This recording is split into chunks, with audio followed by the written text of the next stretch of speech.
Abah.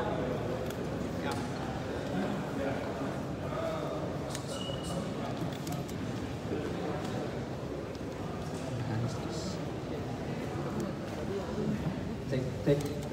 Baik teman-teman, terima kasih kehadiran pada malam hari ini.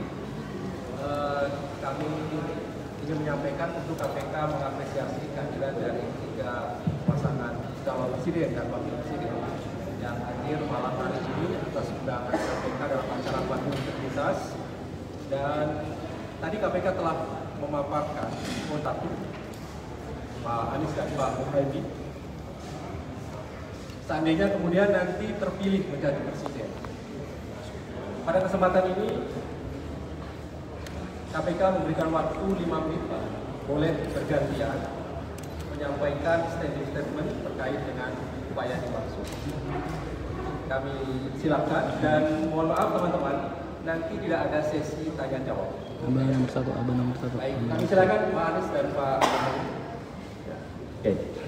Terima kasih. Assalamualaikum warahmatullahi wabarakatuh. Pertama kami menyampaikan apresiasi kepada KPK yang mengundang kami untuk hadir membahas tentang masalah korupsi di Indonesia. Mengapa kami apresiasi? Pemberantasan korupsi dimulai dari presiden, dimulai dari sikap, dimulai dari keteladanan dari pimpinan tertinggi. Ketika pimpinan tertinggi menegakkan prinsip integritas, maka dia akan menular ke bawah. Ketika pemimpin tertinggi memberikan toleransi dan permisif, maka sikap itu akan menular juga ke bawah. Karena itu bagi kami, undangan ini adalah sangat baik. Dan bagi kami semua, kami berdua, saya dan Gus Muhaimin, menggunakan kesempatan ini untuk menyampaikan kepada rakyat Indonesia bahwa kami berdua selama ini telah menjalankan kegiatan-kegiatan pencegahan, kegiatan-kegiatan anti korupsi sejak kami muda dan sampai dengan kami bertugas di pemerintahan. Karena itu malam hari ini menjadi penegasan atas komitmen kami ke depan, meneruskan apa yang kami berdua kerjakan selama ini.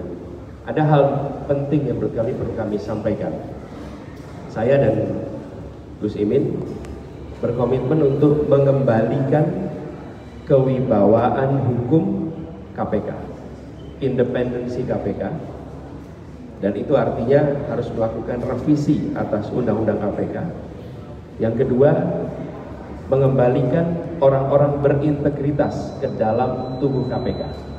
Bukan berarti orang lama dikembalikan, tapi prinsip rekrutmen mendasarkan kepada integritas yang tanpa toleransi, baik untuk pimpinan maupun untuk pegawai KPK. Dengan begitu, kita bisa mengharapkan satu, lembaganya independen.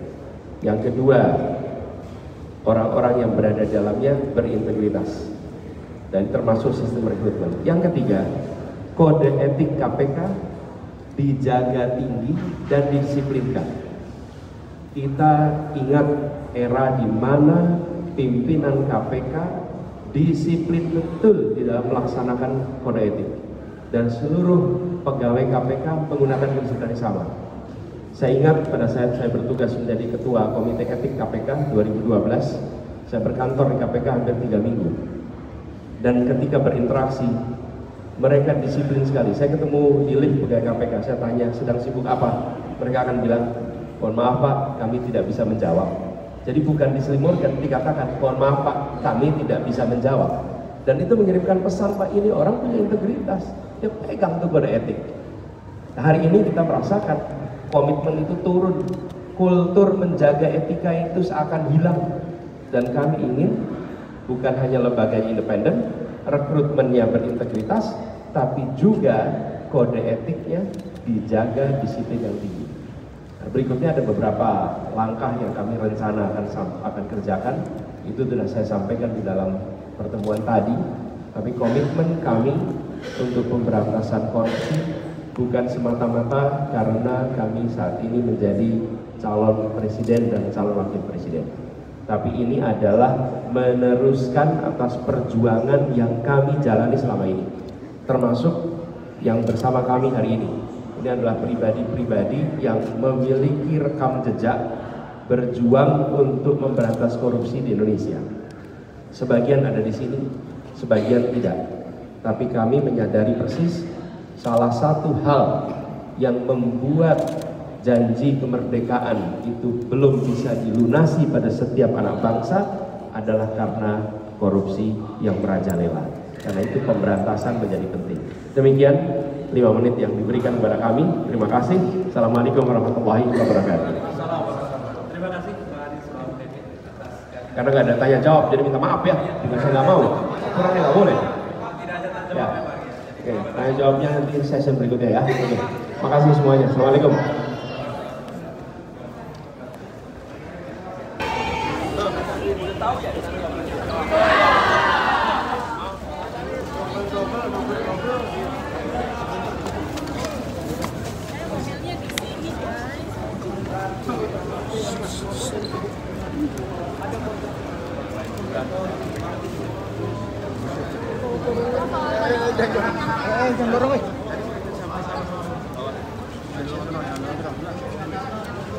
Penguatan terkait KPN Pak Anies tadi disampaikan agak jadi dalam KPK ya.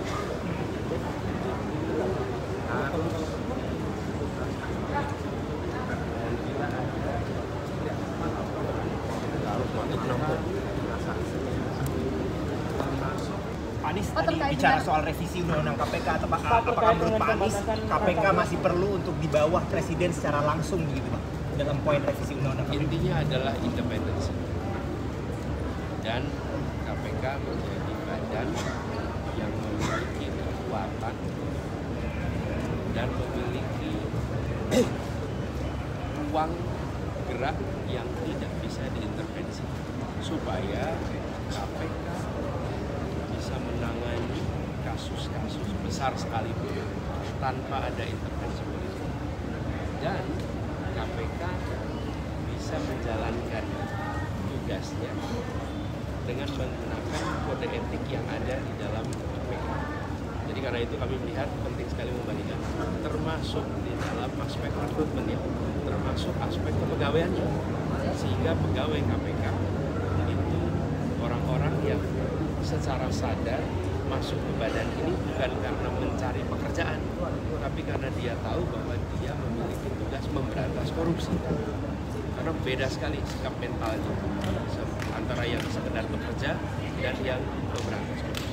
Pak, terkait dengan tadi reward yang Bapak sampaikan diberikan kepada masyarakat yang akan membantu pemberantasan koruptor, bagaimana Pak? Ya, itu sebenarnya sudah ada ketentuannya. Kemudian reward kepada orang-orang yang membantu melakukan investigasi atas praktek korupsi supaya pencegahan itu bukan hanya dikerjakan oleh pemerintah, tapi juga semua rakyat. Kira-kira begini, kami ingin ada semacam kerja semesta rakyat Indonesia untuk memberantas korupsi. Pak, kalau tadi Anda menyinggung soal undang-undang revisi undang-undang gimana Pak? Apakah Pak Anies akan berkomitmen untuk mengembalikan undang-undang KPK lama seperti dulu? Tadi sudah disampaikan. Ya, artinya benar Pak ya. Soal Anies soal etika Pak Anies. Yang kasus suap perusahaan Jerman S1 ini. Pak Anies soal etika Pak Anies. Tadi Pak Anies menyinggung soal etika. Ya. Acara hari ini digelar bersamaan dengan tadi pagi KPK juga memeriksa 93 pegawai terkait dengan dugaan pungli pegawainya begitu Pak. Nah kalau Ya, boleh itulah. sedikit. Jadi soal begini, etika. membangun kultur di KPK ini PR yang sangat besar. Dulu KPK memiliki standar etika yang sangat tinggi. Pimpinan KPK-nya orang-orang yang dihormati karena berintegritas. Jadi dari atasnya pun sudah dihormati, sehingga adanya kode etik yang tinggi, standar etika yang tinggi dilaksanakannya mudah karena yang puncaknya dan pimpinan-pimpinannya pegang kode etik itu. Tapi kalau puncaknya tidak, ya turun ke bawah makin rendah makin rendah. Nah karena itulah kenapa saya sampaikan tadi rekrutmennya orang-orang berintegritas, rekam jejak yang bersih, tentu punya kompetensi. Lalu dilakukan penumbuhan kebiasaan baru yang dulu pernah ada di dalam institusi KPK. Nah, kedisiplinan itu harus dilakukan suka gitu ya. Nggak mau. Tidak ada sedikit pun ruang untuk ngobrol, diskusi, disiplin semua. Nah, saya rasa ini harus dikembalikan. Boleh diberikan skor, Pak.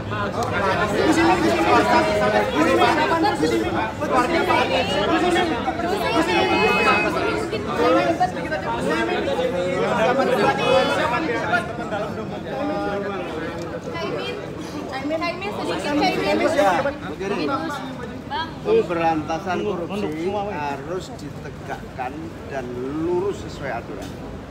Jangan sampai ada penegakan korupsi berbau kriminalisasi. Saya mendapatkan kabar ada banyak kepala desa sedang mengalami ancaman kriminalisasi tindakan-tindakan seolah-olah pemberantasan korupsi. Ini tidak boleh terjadi. Menjelang pemilu, tolong tidak ada pemberantasan korupsi berdasarkan kriminalisasi. Detailnya Ketua Tim Hukum Nasional ini yang mendapatkan banyak laporan. Apakah janji tidak ada peristiwa seperti Pak Agus dipanggil ke istana terus dimarahi? Ya, lanjutan tadi kaitan dengan kepala desa, ada beberapa tempat yang sudah mendapatkan laporan kita bahwa kepala desa dipanggil oleh aparat penegak hukum belakangan ini. Nah, dalam hal itu kita menghimbau agar selama masa kampanye ini kepala desa tidak usah dulu dipanggil-panggil dulu. Karena rawan sekali dipolitisasi untuk pemenangan paslon-paslon tertentu. Oleh karena itu harapan kita yakin kepala-kepala desa kita itu baik-baik, bagus-bagus, dan mereka mungkin hanya ada masalah administrasi. Sebaiknya itu diselesaikan setelah pemilu. APH-nya siapa, Pak? Ini ada banyak APH nih. Oke, itu aja. Terima kasih.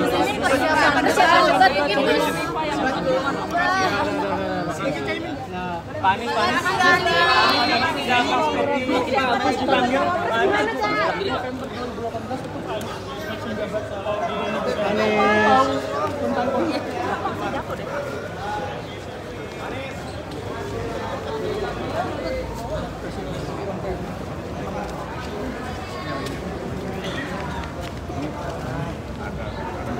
Ada.